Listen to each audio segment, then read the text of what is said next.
The Cowboys get a massive wild card playoff win over the Tampa Bay Buccaneers as we welcome you into Hit Sticks for the final time this year. It's the season finale with Isaiah Stanback, Barry Church. I'm Kyle Yeomans. Let's take a look back at how they beat the Buccaneers and how they could beat the San Francisco 49ers this week. We're hitting the sticks on Madden NFL 23.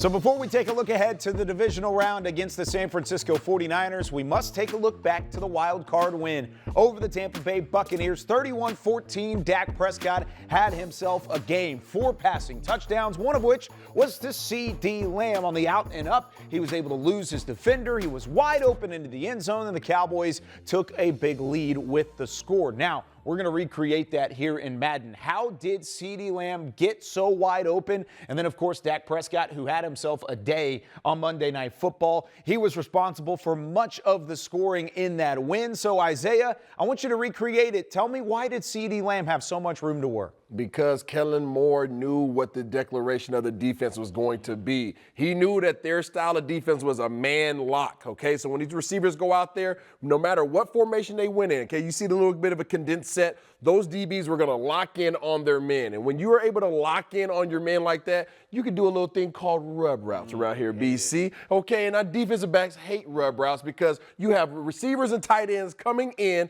and there's a lot of crisscross applesauce going on. CeeDee Lamb was able to sneak out the backside, forcing his defensive back to either get confused by the guys coming in or to simply try to run over the top. Either way, it was going to be a bad situation for them. It was a great situation for the Cowboys. Let's check it out. Here we go. Bam. There it is. Just like that. And we're going to show you guys what it looked like on here. Now, it's Madden, okay? So we're going to go to this replay right here.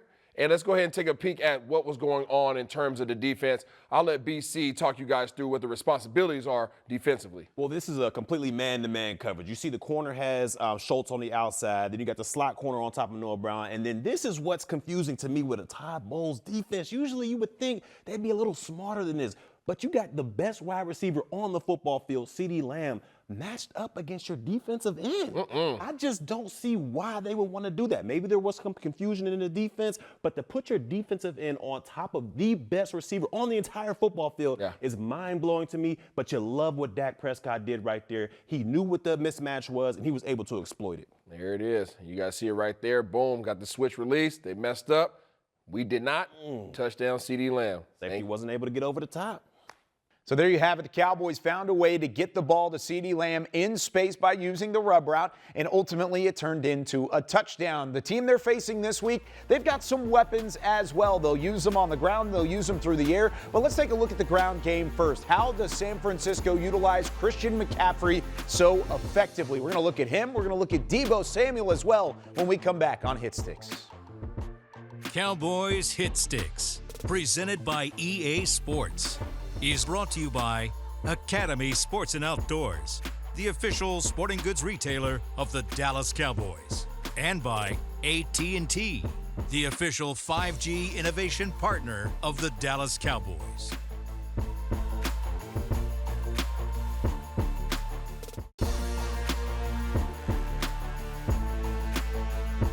This segment is brought to you by Academy Sports and Outdoors, official sporting goods retailer of the Dallas Cowboys. This season, there were only 3 running backs in the NFL to have 500 rushing yards and 500 receiving yards. You just beat one of them in Leonard Fournette. The other one was Austin Eckler. He's in the AFC. The other one, Christian McCaffrey, is on the docket this week as the Cowboys face the San Francisco 49ers in the divisional round. I want to talk about their weapons because that's really the biggest thing when it comes to the San Francisco team. Christian McCaffrey out of the backfield, Deebo Samuel as a wide receiver. We'll start with McCaffrey. What makes him special, Barry? How do you stop him if you're this Cowboys front seven and this Cowboys defense? Look, this guy is a mismatch nightmare, Isaiah. When you talk about a running back that can do everything, he's a 5-tool player at the running back position. Can block, can run, can receive out of the backfield. I mean, he does it all. So it's going to be extremely tough for this Cowboys team to completely shut him down. But the best thing you can hope for is to contain this guy. And by containing this guy, you got to play disciplined football. I'm talking about all the D linemen up there from Parsons all the way over to D-Law. They have got to stay in your gaps because this guy, McCaffrey, he can make you look like a fool in a phone booth. I'm talking about all he needs is 2 yards to make you look silly out there. So you got to be disciplined. No hero ball. Even though the ball may be going way on the other side, you got to stay home because he got the speed to reverse field and take it the distance. And I need my linebackers, Van Der Esch and Anthony Barr, who had a good game on Monday night. They've got to be able to come downhill but remain disciplined as well, or this guy's going to make you look foolish. You guys just heard it from DCBC right there. McCaffrey is an absolute boss hog. He's been one in the league for a long time. He's the reason why they gave up draft capital to go out there and get this dude in the middle of the season. He's a problem, and he's a problem solver for the 49ers, but we need to have a resolution for him. But I'm going to cause some havoc for you today because I'm coming down. Yeah, brother. I'm coming. That's my job. My job is to cause some havoc for you. So I'm about to see OCIRS is about to go to town on you. You understand me? Roll up the sleeves then. Yeah, put them things roll up up. the sleeves. Don't expose my elbows now. Here we go. Ready, set, and let's go. Okay. Get downhill, man. Get downhill. Okay. Get downhill. You need more people. Okay. You did a great job. That was a good job. Great job. Let's show the replay as to why that was a good job, though. Because I was trying to get outside of you, right? I was trying to get outside leverage, but I couldn't, right? D-Law did a heck of a job, but we're going to view this thing from the top down because I want you guys to see how this whole thing plays out. As we hit the snap right here, boom, there's D-Law. Okay, we're coming outside. Look at Kittle. Okay, Kittle and the fullback trying to get the edge. And when you get the edge, you're able to get McCaffrey out there on the island. He does a good job of holding the outside leverage, okay, that prevents him from being able to get fully outside. Yes. If McCaffrey wanted to cut back, who's coming on the inside right there? You see Van Der Esch coming downhill. You see it. He's in pursuit right there, okay? So you have everything covered. You want to force this dude up inside because his speed is immaculate. Yeah, and his cutting ability is immaculate too, which is why you need the help from the second-level defenders, as you talked about. Van Der Esch coming to join the party. Can one man tackle this dude? No. You need more people. You need to gain tackle, and that's what this defense has got to specialize in going against San Francisco. Like I said, this guy can make you look like a fool, but if you bring your whole defense, if you have a team meeting on top of this guy's head every single time he touches the ball, you have a chance to contain him. We got to see this come Sunday night. So now that we've outlined Christian McCaffrey, let's bring up Deebo Samuel here. He's out here on the edge, and he is a problem in space. Yards after the catch, get him in the backfield, get him over the middle of the field. IRS, Isaiah Stanback, I want you to get it to him in space. Barry, why is he so dangerous, and why do you got to slow him down? Because he is a physical specimen out there. You talk about wide receivers, you think of, a long, lanky guy, can go up there, get the catch, kind of get down before people hit him. Not Deebo Samuel. All right, this might as well be running back number 2 behind Christian McCaffrey because this dude can do anything. When you talk about running the football, catching it in traffic, breaking tackles, I mean, he breaks the will of defenses. I've never seen a wide receiver be able to break the will of defenses out there. He can run through linebackers, run through safeties. This guy's a physical specimen. Yeah. What we're going to have to do is get hands on this young man. You want to put hands on him? I'm going to have to put hands on this young man. We got to do something out there. We just can't let him run free because if he runs free, he has an opportunity to wreck games. So what we're going to do, we're going to put hands on that Deebo Samuel right there, try to throw off that timing between him and the young rookie. We're going to see what we can do. But, man, I'm telling you right now, this is another mismatched nightmare. You sound nervous, BC. I'm a little nervous. I'm a little nervous. You know why you should be nervous? Why is that? Because if you run zone, this dude's going to hit you upside the head. Yeah. If you play too high safeties, they'll put him in the backfield. And if you play that man-to-man, that's what he's been waiting on. He wants you to come up there and play physical. He wants that smoke. He wants those problems. So he wants you to walk on up and challenge him, and he's going to try to route you up. Because not only is he physical, this dude is a route runner, and he has sure hands. Anything that's in his wheelhouse, he's going to grab that thing and pull it in there. All right, so we're going to see what you have. I see you going single high right now. See what we got going on. We see what you did. We see what you did against Tampa. You like to walk guys up against Tampa and got in their face. We hope you do the same thing. Here we go. Get home, Van Der Esch. Get home. Oh, no. Oh, that's a good tackle right there, right? That's a good tackle. But let's go ahead and look at the replay and show you guys as to why this is a problem. Now, you went single high, okay? So right off the back, my natural pre-snap connotations right here is going to be either cover 3 or it's going to be man-to-man coverage, okay? But let's go ahead and go out here to Deebo, okay? Let's see what ends up happening out here on the edge. Okay, so right off the back, it looks like cover 3. It does. It looks like cover 3 because he's not really head up on me, okay? So right off the back, he's thinking about sitting in some zones. Well, he runs what we call a whip route, okay? And a whip route is I'm going to take it out, okay? I'm going to keep you on the outside of me. All right, I'm going to keep you on the outside. You're ready out there? Stay out there. You know why? Because I'm putting my foot in the ground, and guess where I'm going? Back inside. Oh, Lord. Oh, let's go Look at back. the separation. Yeah, look at the separation. It's not what you want. And you see what's going on with the inside receiver. He takes the inside release and turns the back of that defender to really put this cornerback on an island, okay? So, boom, he does his job going inside release. Boom, he keeps him on the outside. Oh, no, got him on the back of his heels. Look, check out the stance Run right. it back from me a little bit. We're just going to check out the technique here from Wright, man. As we see Debo go back inside, this is what defensive backs cannot do. It's called stepping in the bucket. All right? When you false step like this in the NFL, it causes problems right there. Right there. That false step right there is separation that the wide receiver needs, and we can't have Debo getting that. Nah, because now what does Debo have? Let's take a look at this view. Oh Lord, ain't nothing but green grass right there. And that's what the last thing that you want Debo to have is all that freedom. And now all of a sudden you're playing the catch technique and you're trying to wrap him up, and we know that he's a sure runner. You got to find a way to make sure that you either force him to the sideline, utilize that, or force him to your help. I don't think this is a team that you want to play man-to-man on. No, sir. So both Deebo Samuel and Christian McCaffrey are established weapons in the NFL. What about the guy you don't have a ton of tape on? The quarterback, rookie out of Iowa State, Brock Purdy. He was Mr. Irrelevant in the 2022 draft. Now he's Mr. Relevant, trying to take the 49ers to a conference championship game. How do the Cowboys stop him when we come back? This segment was brought to you by Academy Sports and Outdoors, official sporting goods retailer of the Dallas Cowboys.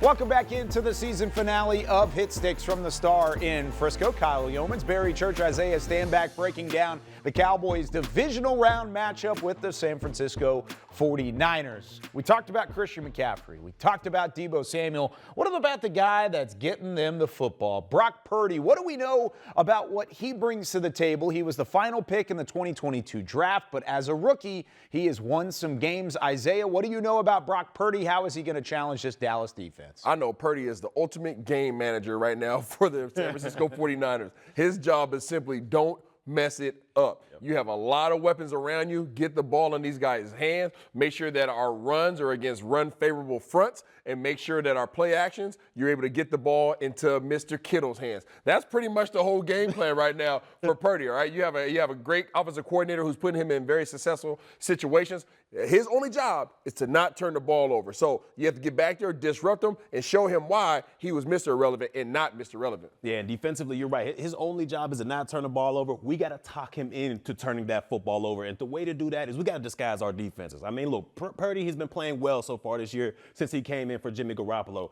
But he's still a rookie, and he still hasn't seen all the defenses that the NFL has to offer.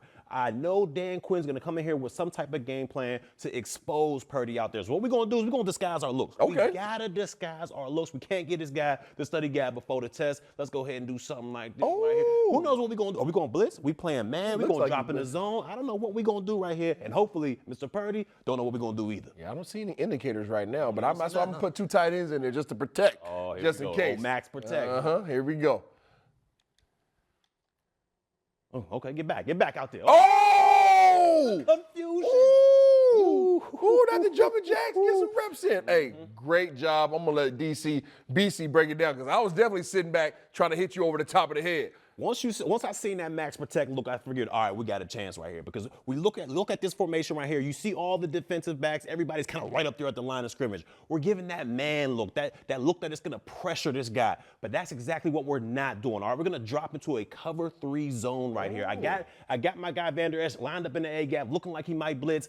That run play action almost had him sucked up and opened the middle of the field, but he wasn't able to do so. He was able to get back into his zone coverage. As we let the play ride a little bit, you see Vander Esch go in there and take Deebo Samuel away. That was his first look right there. We were able to take it away, and that gave an extra tick, an extra second for that guy, Mr. Parsons, to get around the edge and make the play. We will take Parsons on a tight end or a running back all day if we can give him that extra tick to get back there.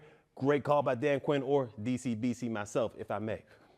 So there's one game-wrecking edge rusher, Micah Parsons, making a play for the Dallas defense. We've seen San Francisco and Nick Bosa make some plays on their defensive side of the ball. When we come back, how can Dallas help protect Dak Prescott against Bosa as he continues to try and charge his way back to a championship game?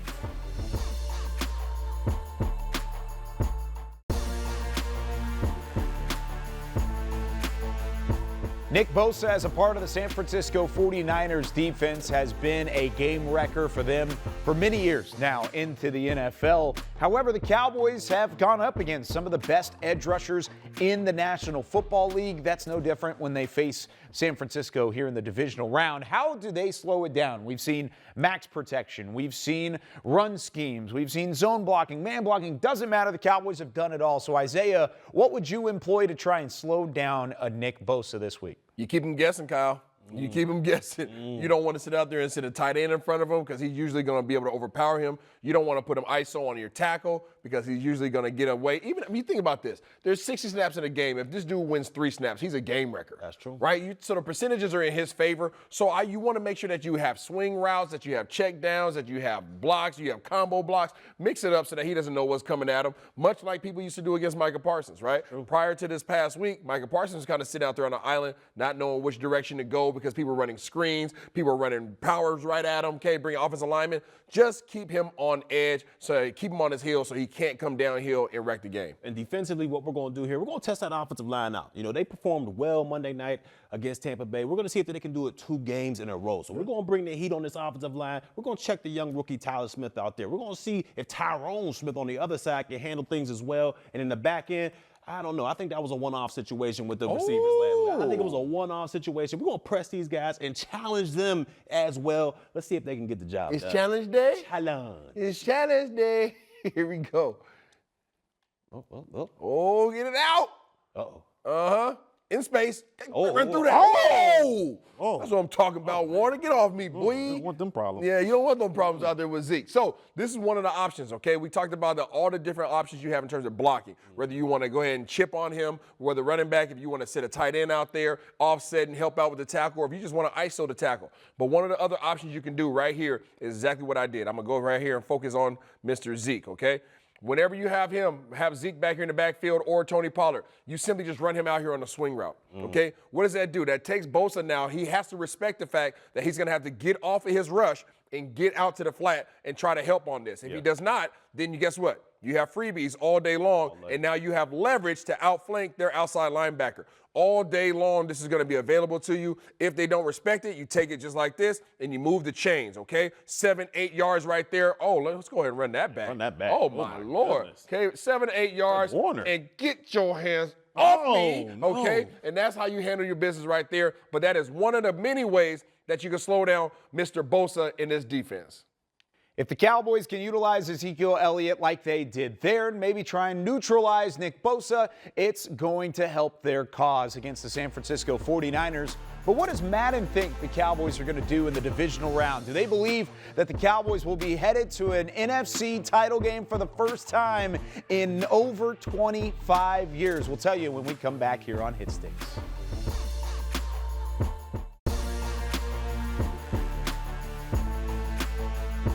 Welcome back into the final segment of Hit Sticks this year. Special thanks to everybody who has joined us throughout the campaign as we wrap things up. Looking ahead to the 49ers and the Cowboys in the divisional round. Barry Church, Isaiah Stanback, I'm Kyle Yeomans. It's time now for Guys versus the Game. Let's see what the game has in store for this divisional matchup. And it starts off much like the Cowboys did it against Tampa Bay. Ron Kearse with an interception. Got the ball back for the Cowboys, and it led to a Michael Gallup 8-yard touchdown. He was wide open in the middle of the end zone. Walks in, 7-0 Cowboys. Now, Zeke caught a dump off underneath. Fred Warner forces a fumble. San Francisco recovers it, and Christian McCaffrey turns that into an 8-yard touchdown run. Tied up at 7. Trayvon Diggs with a huge interception late in the second quarter. It turns into a Dallas field goal, 10-7 Dallas heading into the second half. In the third, Dak keeps his option going. That read option scores on a 2-yard touchdown round. Dallas up 17-7. And then he also scrambled, found CeeDee Lamb in the fourth quarter into the end zone. 21-yard touchdown, 24-7 Cowboys. Kittle had a 1-yard touchdown grab to keep San Francisco in it, but that was it. Cowboys are moving on, according to Madden, in the NFC Championship game. Isaiah, what do you say happens this week? I agree with Madden. Wow. I think that Dallas is going to be able to withstand the approach by the 49ers. 49ers beat us up last year. I think Dallas has some goons on his defense now that's a little bit angry about that. And we know they like to get out to the flats and throw swing routes and throw screens. We have guys that can run and take that away. Mr. Purdy, we're coming after you. Okay, so Isaiah and Madden were both 10-8 this season. Barry leads currently. He has clinched at least a share of the Hit Sticks Pick'em title. Guys versus the game, you were 13-5. What do you think this week? I disagree with the game and Isaiah. I'm sorry, but this is a bad matchup for the Dallas Cowboys. You talk about a three-headed monster in the backfield. You got Deebo Samuel, Elijah Mitchell, Christian McCaffrey. They run the ball too strong. I'm going 49ers this game. See, and I was 12-6, so I'm going to choose the Dallas Cowboys because they're going to get the job done. The motivation is there. I've got a chance to tie Barry Church up this week in Guys versus the Game. Again, sincerely, thank you to everybody who joined us on Hit Sticks this season. For Isaiah, for Barry, I'm Kyle Yeomans. We'll see you next season. Cowboys Hit Sticks, presented by EA Sports, was brought to you by Academy Sports and Outdoors, the official sporting goods retailer of the Dallas Cowboys. AT&T, the official 5G innovation partner of the Dallas Cowboys. And by NFL Game Pass. You'll never miss a game again. Enjoy full and condensed game replays from Week 1 to the Super Bowl.